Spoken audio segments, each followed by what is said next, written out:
Welcome to the Mike Litton Experience Podcast. Mike has over 31 years experience in real estate, finance, and investing.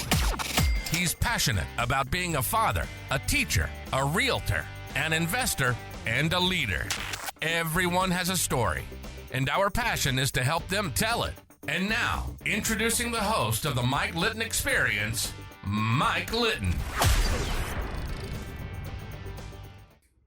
So what can you expect from the Mike Litton Experience? You can expect stories that will inspire, motivate, advice that will sharpen your focus, and expert information on real estate, finance, and market conditions.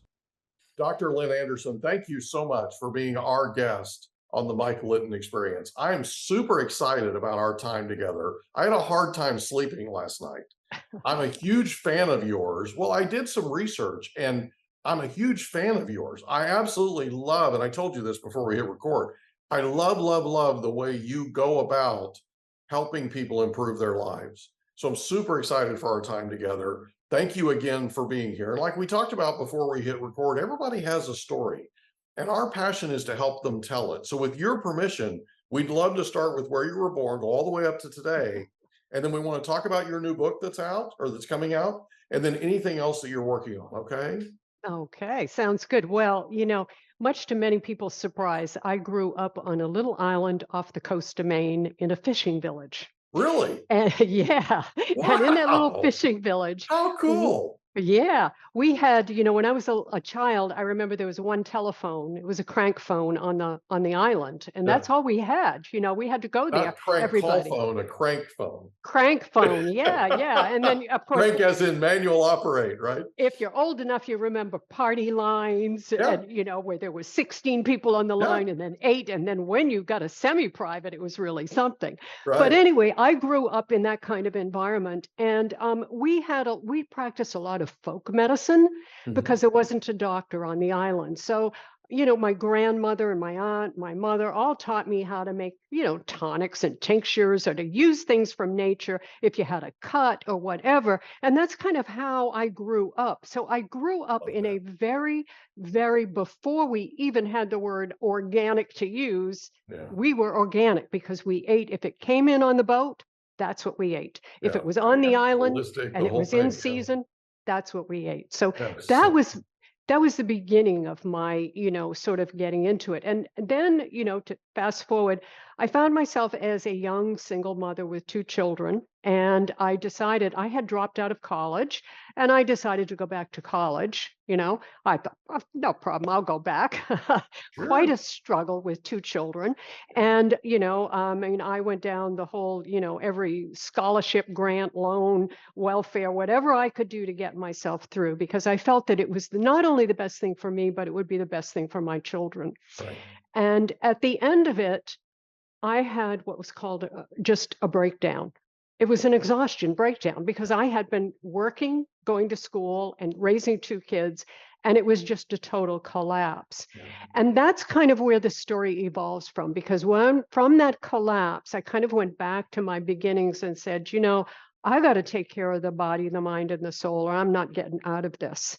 And that's what got me on the holistic path and the yoga path and the fitness path.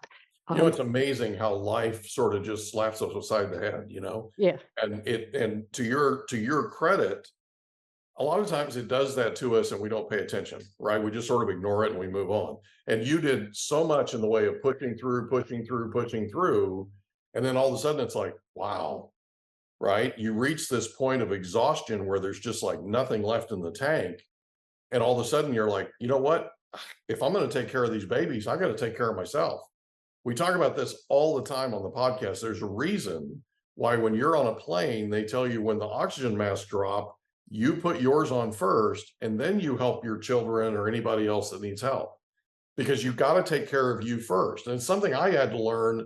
I learned it more in 2018 than ever when I got sick, and my life just completely changed. It like got thrown on its head. And I listened, right? I got slapped upside the head and I listened. And so to your credit, I mean, that's awesome. You now are starting to think there's got to be a better way, right? So let me go back just real quick, if it's okay. So what was your favorite thing about growing up on that little island? What was the name of the island? The name of the island was Great Island. Great It was Island? well, it's called Sebascodegan Island is the There you go. real name for it, but we called it Great Island. And there were Right. several. There was the peninsula, which was the mainland, and then three islands. And I Gotcha. grew up on the biggest island, and I Right. grew up in a little place called Cundy's Harbor. It's a little harbor. And I would say the best thing about it is we had freedom as children. I mean, we were barefoot in the summer in a pair of shorts and a t-shirt, and we played in boats. We played on the shore. We ran through the woods. You Yeah. walked in everybody's door. Yeah. Everybody's door was open. Everybody Yeah. left their keys in the car because my mother might have to use my aunt's car because my father had our car. So Yeah. she'd go over and leave a note. Yeah. So it was that deep sense of community, which I can tell you to this day still exists in the town of Harpswell. It's a How beautiful sweet place. is that? Yeah. What a sweet place to grow up. Yeah. So did you go to high school there? I went to high school in Brunswick. So Brunswick was the town. So we were bused to Brunswick and we went to Brunswick High School. And then I went to the University of Maine, which is in Portland, and that's where I did my undergraduate work was at the University of Maine. Yeah. So you had to go across the water to get to Brunswick. We had a causeway that they had Oh, built which gotcha. Okay. connected it, So there but was I was telling someone the other day, Portland is the biggest city in the state of Maine, yeah. and it was easier for us to get on a boat and go to Portland than to drive there. So we Oh, used to just shoot across the bay, and there we were in Portland. yeah. That's awesome. That's Yeah. awesome. So let me ask you this: going to high school in Brunswick, did you have a favorite subject?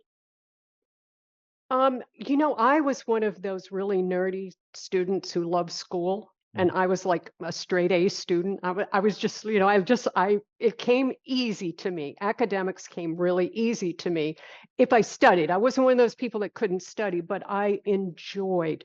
And it's been kind of a part of me my whole life. And I love education. I love learning. I love growing. So it's just part of who I am. So I couldn't say I had a favorite subject. Mhm. I thought everything had an interest. Yeah, and I see that. So people spend 5 minutes on your website, and I promise you, they're absolutely convinced, just like me, that you're a lifelong learner.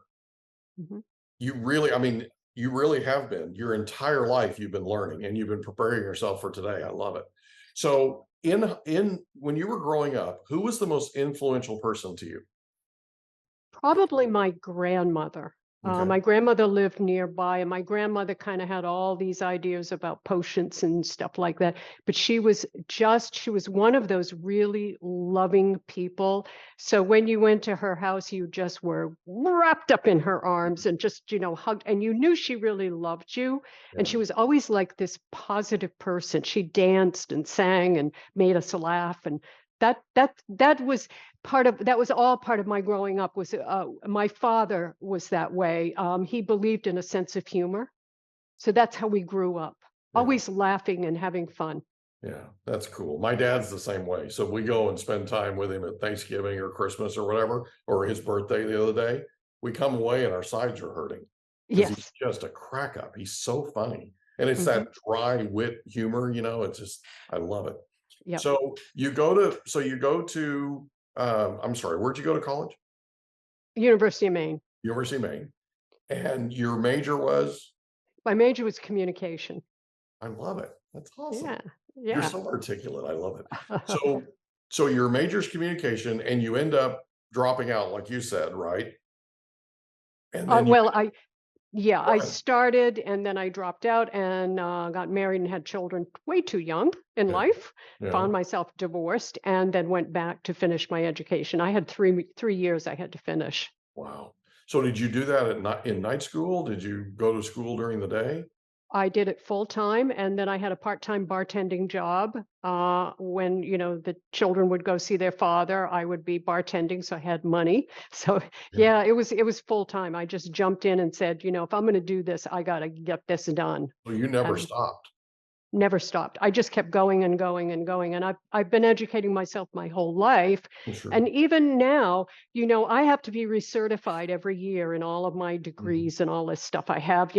And I always have to do continuing education. And I always tell people it's so good because it gets me backing, it gets me learning and growing. And I think whenever you stop learning, you really block yourself off from the world. Yeah. Be open, you Yeah. know? Yeah, I Yeah. totally agree with that. I totally agree with that. If you look at anybody who is truly happy, look at anybody who truly has their, you know what, together, right? That's truly a success. And I'm not talking about monetary, I'm talking about Right. successful life, right? Hmm. Quality of life. There's somebody who is literally learning all the time. Like they never stop. And that's incredibly important in life, I think. So so you graduate from Maine, which was, let's be honest, quite an effort, right? Hmm. Two Yes. kids, single mom, all that. So I mean, you graduate from University of Maine, then where do you go? Well, then I started going part-time. At that point, I took a full-time job and I had a house and I was renovating a house for the kids and I was working full-time. And then I was doing part-time, taking part-time classes in holistic health. And that's kind of how I built up to the master's. And Okay. then from the master's, the PhD. And then, of course, yoga was something that I had been doing all along, teaching yoga and fitness classes. And that I went ahead and I became certified as a yoga therapist. So it was all a matter of just years of accumulating and keeping going and keeping moving forward. And that all came from hitting that wall while you when you were in college, right? Where you just Yeah, yeah. there's we got to figure this out. Right. It's interesting you say that because my yoga class, our lesson this week was if anybody who's never come up a wall probably can't climb over it. Yeah, And that's the truth. I mean, when you that's hit a true. wall, you got a choice. That's And true. if you got the guts, you climb over that wall. And we all hit walls. Yeah, Happens to all of us, it's absolutely true. Life is just that way, right? Yeah. You're Yeah. either going to figure it out, Yep. you're going to stop your life Right. Right. Yeah. and run in place, you know. Right. I mean, I never took the victim mentality, Yeah, because that one destroys you. I always thought, well, I can do it. yeah, Just tell me no, I can't do it, and I'll figure yeah, out how to get over that wall. yeah. That's your grandmother in you, Yeah, it is. right? Because all Yes, you it had to do is. was tell her no and watch. Yeah, that's right. Because Yep. she was just going to go figure it out. She was going to Yeah. dance and laugh and have a big time doing it, but she was Mhm. going to get there and she was going to get through that wall or over it, Ab- right? Absolutely. Yeah, Absolutely. I love that. So you graduate, you get your master's. Where'd you get your master's? From the College of Natural Science. Okay. And then So I your got, PhD? and then PhD. And so I'm a naturopathic doctor. So I have two. I have an ND and a PhD. So the two are they're two doctorates. Yeah, But the way the school was structured is, in order to get the other doctorate, you needed to take, like, I think it was 5 other courses and another dissertation.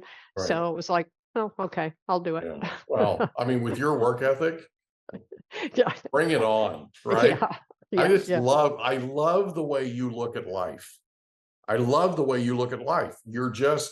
It doesn't matter what life throws at you. It doesn't matter what sort of challenge you have in front of you. You're just going to figure it out. What an amazing example you are for your kids.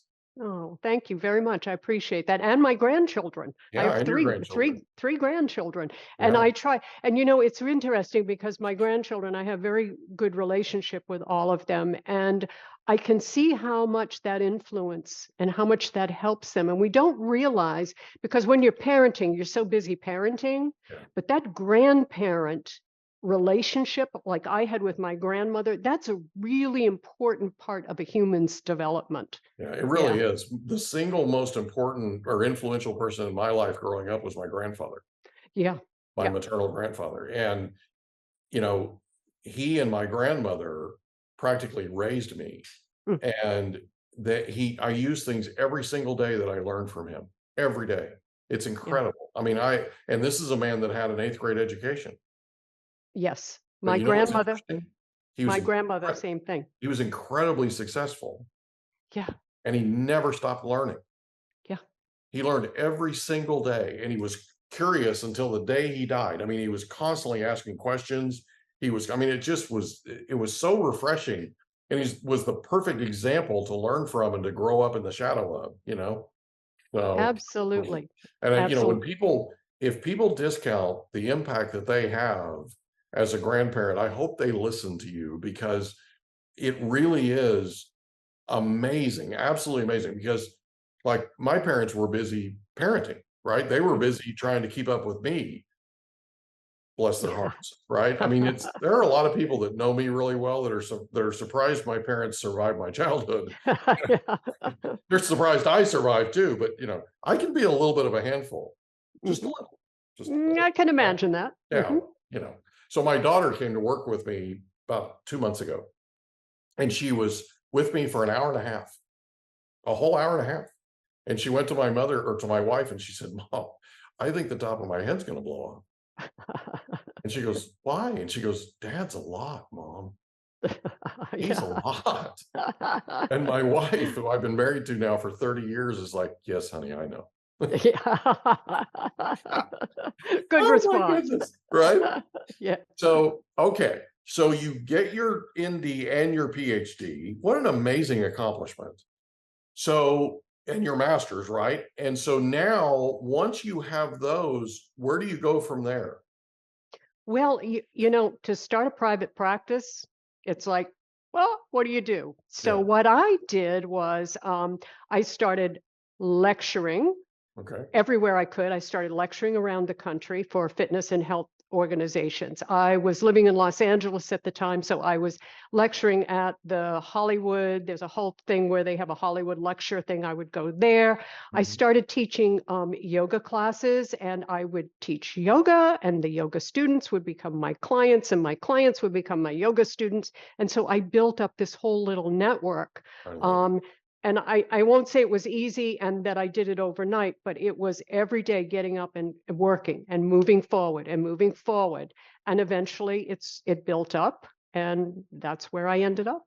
So you're a living, walking example, breathing example of the compounding effect. It's a book that Darren Hardy wrote, and I highly recommend that people read it. I've read it like 4 times, and it's not what you do today; it's what you do every day to build towards whatever your ultimate goal is. Right? You just add to it, add to it, add to it. Right? So Mhm. yeah, that's Yeah. awesome.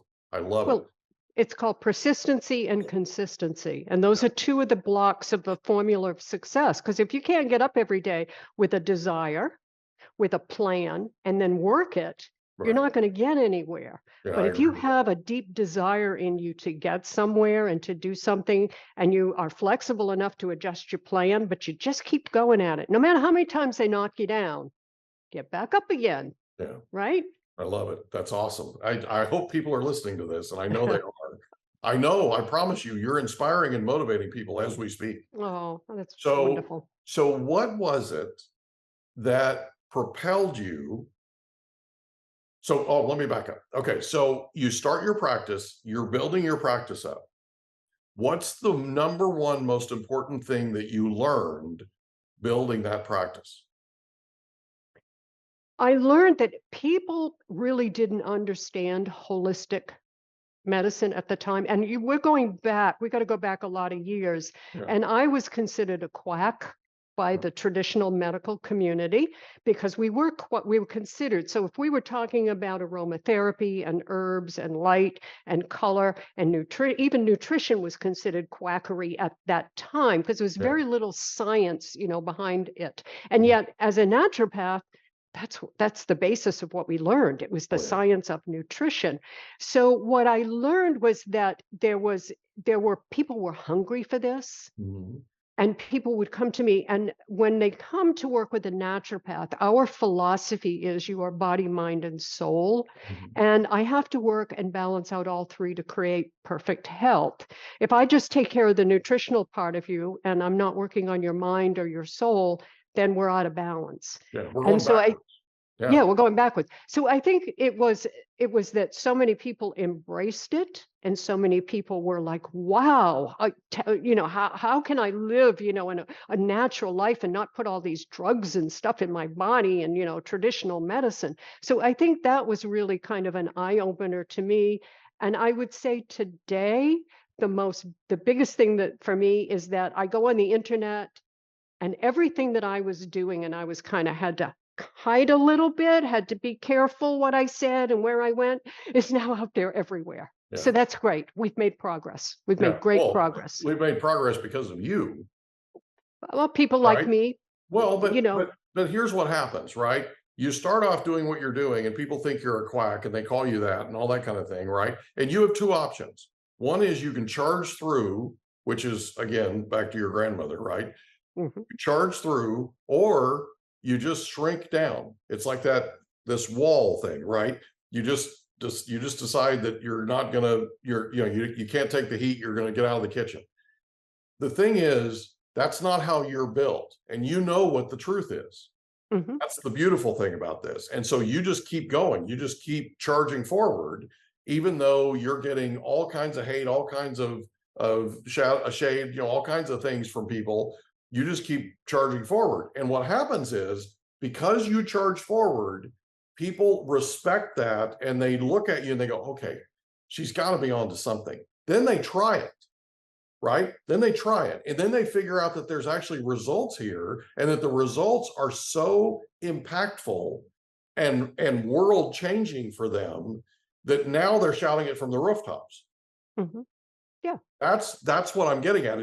We hope you enjoyed another episode of the Mike Litton Experience. If you did, do us a favor, smash that subscribe button, tell your friends, family, and coworkers about our program, and wherever you get your podcasts, please leave us a rating. It helps us to connect with quality people just like you. And that's a wrap. Another episode of the Mike Litton Experience in the books. Reach out to Mike on Instagram at Litton Realty. Want to meet with Mike? Check out calendly.com/Rio760.